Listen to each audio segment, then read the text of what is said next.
Hello everyone, this is Ajit Narayan and welcome to my channel AN tutor. तो friends, इस video में हम लोग इंडिया में top central government university and state government university जो कि बीटेक कंडक्ट करवाती हैं, जिसमें आप सीयूटी के थ्रू इजीली एडमिशन ले सकते हो, मैं कंप्लीट डिटेल उन यूनिवर्सिटीज का देने जा रहा हूं। फ्रेंड्स, यहां पर मैं आपको एक इंपॉर्टेंट डिटेल यह भी बता देता हूं, सभी पार्टिकुलर यूनिवर्सिटीज के लिए अलग अलग सब्जेक्ट का रिक्वायरमेंट होता है। ओके, तो यहां पर हर एक पार्टिकुलर यूनिवर्सिटीज के लिए अकॉर्डिंगली जो है सब्जेक्ट का एग्जामिनेशन देना पड़ता है इन सीयूटी। तो यहाँ पर आपको एक कॉम्बिनेशन बनाकर चलना होता है। जब आप सीयूटी का फॉर्म फिलअप करते हैं तो आपको सीयूटी में जब आप इस सब्जेक्ट का सिलेक्शन करते हैं तो आप सब्जेक्ट का सिलेक्शन जो है वह सभी यूनिवर्सिटी का डिटेल देखकर ही करें कि किस यूनिवर्सिटीज के लिए क्या क्या सब्जेक्ट का डिमांड है जिसको आप टारगेट कर रहे हो। साथ ही साथ यहाँ पर मैं एक मैजिकल कॉम्बिनेशन भी बता दूंगा जिसके थ्रू आप किसी भी यूनिवर्सिटी के लिए इजीली आप एप्लीकेबल हो सकते हो। ओके, तो स्टूडेंट यहाँ पर यह क्यों जरूरी हो जाता है कि मुझको और भी यूनिवर्सिटी को बैकअप लेकर चलना है। सपोज दैट आप किसी XYZ कॉलेज को टारगेट कर रहे हो जिसके लिए रिक्वायरमेंट था आपको सीयूटी में फिजिक्स केमिस्ट्री मैथमेटिक्स का एग्जामिनेशन देने के लिए। ओके,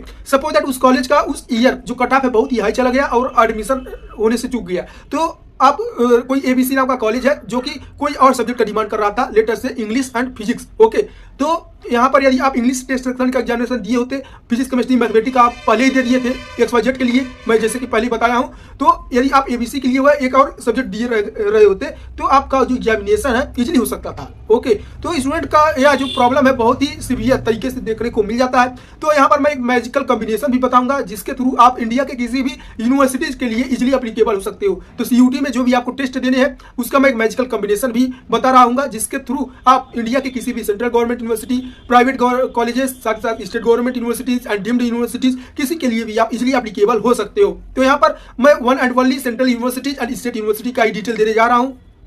सो यहाँ पर सबसे पहले मैं सभी सेंट्रल यूनिवर्सिटीज को एक्सप्लेन कर रहा हूँ, साथ ही साथ उनके अवेलेबल ब्रांचेस को भी एक्सप्लेन कर रहा हूँ और उस यूनिवर्सिटी के लिए क्या सब्जेक्ट का रिक्वायरमेंट है उसका भी मैं डिटेल दे रहा हूँ। ओके, तो सबसे पहले हम लोग बात कर रहे हैं बाबा साहेब भीमराव अंबेडकर यूनिवर्सिटी। इस यूनिवर्सिटी के लिए अवेलेबल ब्रांच की बात करते हैं तो यहाँ पर आपको computer science, electronics, electrical, civil, mechanical available branches देखने को मिल जाएंगे। तो यहाँ पर स्टूडेंट आपको टोटल यहाँ पर 5 अवेलेबल ब्रांच देखने को मिल रहे होंगे।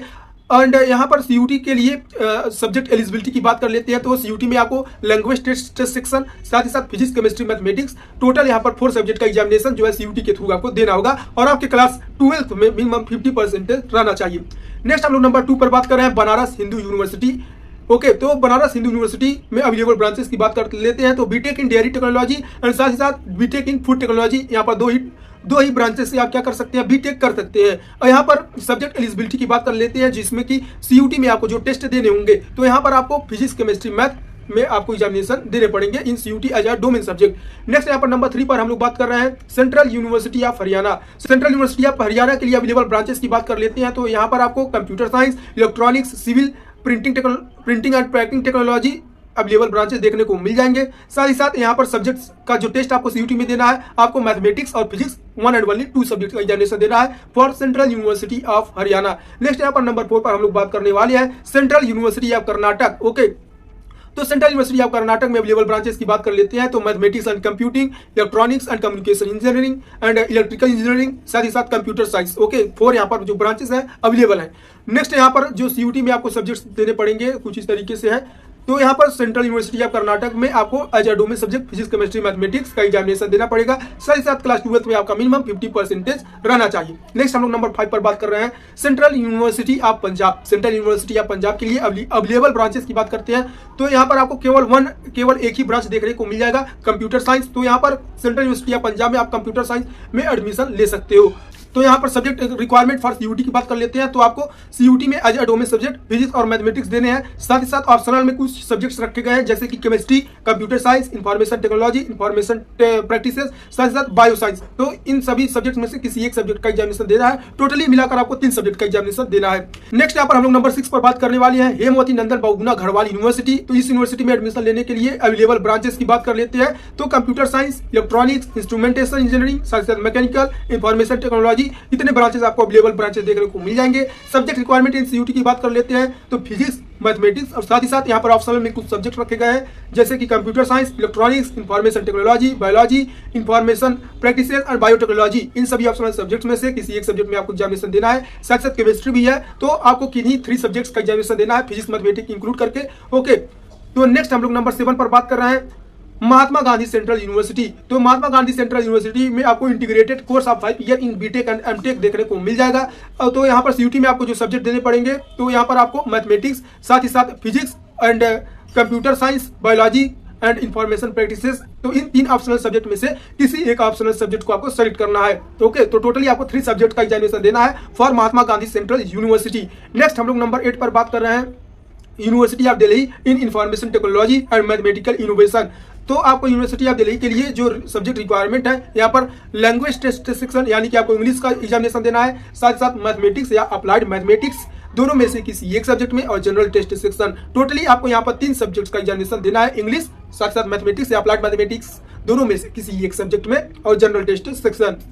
तो फ्रेंड्स, मैं यहाँ पर सेंट्रल यूनिवर्सिटी का कंप्लीट इन्फॉर्मेशन दे दिया हूँ। नेक्स्ट हम लोग बात करने वाले हैं स्टेट गवर्नमेंट यूनिवर्सिटी जो कि बीटेक कंडक्ट करवाती है। सबसे पहले हम लोग बात कर रहे हैं बाबा गुलाम शाह बादशाह यूनिवर्सिटी।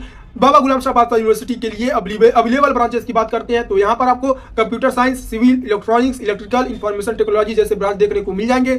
अब सब्जेक्ट रिक्वायरमेंट इन सीयूटी की बात कर लेते हैं, तो सीयूटी में आपको इंग्लिश टेस्ट सेक्शन, साथ साथ domain subject physics and domain subject mathematics का एग्जामिनेशन देना पड़ेगा। साथ साथ आपके क्लास 12 में मिनिमम 45% रहना चाहिए। नेक्स्ट हम लोग नंबर 2 पर बात कर रहे हैं देवी अहिल्या विश्वविद्यालय। तो देवी अहिल्या विश्वविद्यालय में आपको BTech and MTech integrated course देखने को मिल जाएगा in electronics and communication engineering, information technology, data science and IoT. तो यहाँ पर आपको 4 ब्रांचेस अवेलेबल देखने को मिल जाएंगे। और नेक्स्ट यहाँ पर सब्जेक्ट एलिजिबिलिटी की बात कर लेते हैं, जो कि सीयूटी में जिसका एग्जामिनेशन देना पड़ेगा आपको। यहाँ पर सीयूटी में इंग्लिश टेस्ट सेक्शन, साथ ही साथ फिजिक्स, केमिस्ट्री, मैथमेटिक्स का एग्जामिनेशन देना पड़ेगा, और क्लास 12 में मिनिमम आपका 50% रहना चाहिए। नेक्स्ट हम लोग नंबर 3 पर बात कर रहे हैं doctor APJ Abdul Kalam technical university, that is AKTU। तो स्टूडेंट यहाँ जनरली AKTU जेईई मेंस से यहाँ पर आपका इंट्रेंस एग्जामिनेशन कंडक्ट करवाता है। तो AKTU यहाँ पर बायोटेक्नोलॉजी में केवल बीटेक जो है आपको प्रोवाइड कराता है। तो यदि आप AKTU में बायोटेक्नोलॉजी से बीटेक करना चाहते हो तो आप AKTU को प्रीफर कर सकते हो। यहाँ पर सब्जेक्ट रिक्वायरमेंट की बात कर लेते हैं, तो आपको यहाँ पर सीयूटी में फिजिक्स, केमिस्ट्री, मैथमेटिक्स यदि आप मैथमेटिक्स स्टूडेंट हो, या तो आप फिजिक्स, केमिस्ट्री, बायोलॉजी यदि आप बायोलॉजी स्टूडेंट हो, तो यहाँ पर आप एग्जामिनेशन दे सकते हो as a domain subject in CUET। Next हम लोग नंबर 4 पर बात कर रहे हैं गुरु गोविंद सिंह इंद्रप्रस्थ यूनिवर्सिटी। तो गुरु गोविंद सिंह इंद्रप्रस्थ यूनिवर्सिटी भी आपका यहाँ पर जेईई मेंस एग्जामिनेशन कंडक्ट करवाता है फॉर बीटेक। तो यहाँ पर गुरु गोविंद सिंह इंद्रप्रस्थ यूनिवर्सिटी भी बायोटेक्नोलॉजी यहाँ पर एडमिशन कंडक्ट करवाता है directly through CUET।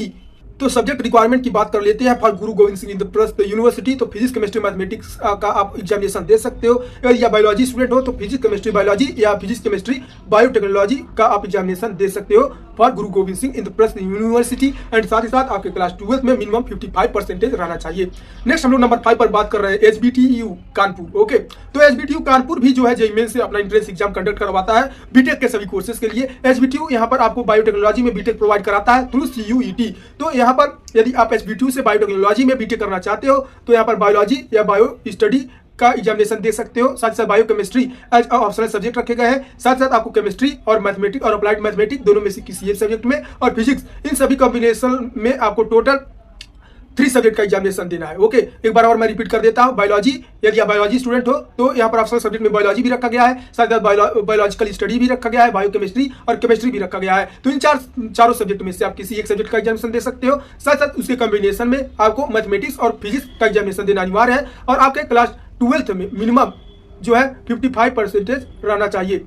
Okay, next यहाँ पर हम लोग बात करने वाले हैं नंबर 6 पर बात करने वाली है Islamic university of science and technology Awantipora. तो यहाँ पर आप बीटेक इन फूड टेक्नोलॉजी कर सकते हो। तो यहाँ पर यदि आप फूड टेक्नोलॉजी से बीटेक करना चाहते हो या आपके लिए एक ऑप्शन हो सकता है। तो यहाँ पर हम लोग सब्जेक्ट रिक्वायरमेंट की बात कर लेते हैं, तो biological studies, biological technology, biochemistry as optional subject में से किसी एक सब्जेक्ट में। नेक्स्ट यहाँ पर मैथमेटिक्स और अप्लाइड मैथमेटिक्स में से दोनों में से किसी एक सब्जेक्ट में आपको एग्जामिनेशन देने पड़ेंगे इन CUET for admission in Islamic university of science and technology. Next हम लोग नंबर 7 पर बात कर रहे हैं ख्वाजा मइनुद्दीन चिश्ती लैंग्वेज यूनिवर्सिटी। तो इस यूनिवर्सिटी में अवेलेबल ब्रांचेस की बात कर लेते हैं, तो computer science in artificial intelligence and machine learning. Next यहाँ पर अवेलेबल ब्रांच की बात कर रहे हैं आर्टिफिशियल इंटेलिजेंस इन डेटा साइंस इंजीनियरिंग। नेक्स्ट यहाँ पर रोबोटिक्स, सिविल, मैकेनिकल, बायोटेक्नोलॉजी जैसे अवेलेबल ब्रांचेस देखने को मिल जाएंगे। ख्वाजा मइनुद्दीन चिश्ती का केवल एक ही रिक्वायरमेंट है, आपको CUET में केवल जनरल टेस्ट सेक्शन का एग्जामिनेशन देना है, और साथ ही साथ क्लास 12 में आपके मिनिमम 45% होना चाहिए। तो आप ख्वाजा मइनुद्दीन चिश्ती के लिए एप्लीकेबल हो। तो ये जो यूनिवर्सिटी है केवल CUET में जनरल टेस्ट सेक्शन ही मांगता है। नेक्स्ट यहाँ पर हम लोग बात कर रहे हैं Netaji Subhash university of technology, that is NSUT। तो इसमें अवेलेबल ब्रांचेस की बात कर लेते हैं, तो आपको यहाँ पर computer science, mechanical, electronics, civil, जैसे ब्रांच देखने को मिल जाएंगे। एंड नेक्स्ट यहाँ पर रिक्वायर्ड सब्जेक्ट इन सीयूटी की बात कर लेते हैं। तो आपको यहाँ पर सीयूटी में जनरल टेस्ट सेक्शन और इंग्लिश टेस्ट सेक्शन दोनों का एग्जामिनेशन देना पड़ेगा या आप नेताजी सुभाष चंद्र यूनिवर्सिटी में एडमिशन लेना चाहते हो। नेक्स्ट यहाँ पर हम लोग नंबर 9 पर बात करने वाले हैं श्री माता वैष्णो देवी यूनिवर्सिटी। तो Shri Mata Vaishno Devi university generally JEE से एग्जामिनेशन कंडक्ट करवाता है। तो सीयूटी के थ्रू यहाँ पर बायोटेक्नोलॉजी में बीटेक प्रोवाइड कराता है। तो यदि आप यहाँ पर बायोटेक्नोलॉजी में से बीटेक करना चाहते हो तो आप English test section, physics chemistry mathematics या फिजिक्स केमिस्ट्री बायोलॉजी का एग्जामिनेशन दे सकते हो for entrance examination in biotechnology. Next हम लोग बात कर रहे हैं यूनिवर्सिटी ऑफ जम्मू के बारे में। तो यूनिवर्सिटी ऑफ जम्मू से आप कंप्यूटर साइंस और सिविल में बीटेक कर सकते हो। तो यहाँ पर सीयूटी में आपको फिजिक्स, मैथमेटिक्स और साथ ही साथ कंप्यूटर साइंस में आपको एग्जामिनेशन देने पड़ेंगे और साथ ही साथ क्लास 12 में आपके मिनिमम 45% रहना चाहिए। तो फ्रेंड्स मैं यहाँ पर कंप्लीट डिटेल जो है सभी central universities and state government university जो कि बीटेक कंडक्ट करवाती है सीयूटी के थ्रू उनका कंप्लीट डिटेल दे चुका हूँ। किसी भी तरीके का प्रॉब्लम आता है try to ask me in the comment section. And साथ साथ मैं यहाँ पर बताया था कि आपको मैं एक कॉम्बिनेशन देने वाला हूँ, मैजिकल कॉम्बिनेशन फॉर्म फिलअप करते समय, जिससे कि आप किसी भी यूनिवर्सिटी के लिए एप्लीकेबल हो सकते हो। तो स्टूडेंट आप लोग जानते होंगे कि सीयूटी में मैक्सिमम टू मैक्सिमम 6 सब्जेक्ट का आप टेस्ट दे सकते हो। तो आपको यहाँ पर कॉम्बिनेशन में कुछ इस तरीके सब्जेक्ट रखना है, इंग्लिश, साथ साथ फिजिक्स, केमिस्ट्री, मैथमेटिक्स और जनरल टेस्ट। ओके, यदि आप मैथमेटिक्स स्टूडेंट हो तो ये सब्जेक्ट का यदि आप एग्जामिनेशन देते हो तो आप मैक्सिमम यूनिवर्सिटी के लिए एप्लीकेबल हो सकते हो। ओके, सो फ्रेंड्स किसी भी तरीके का प्रॉब्लम आता है try to ask me in the comment section. I am here to help you. Bye.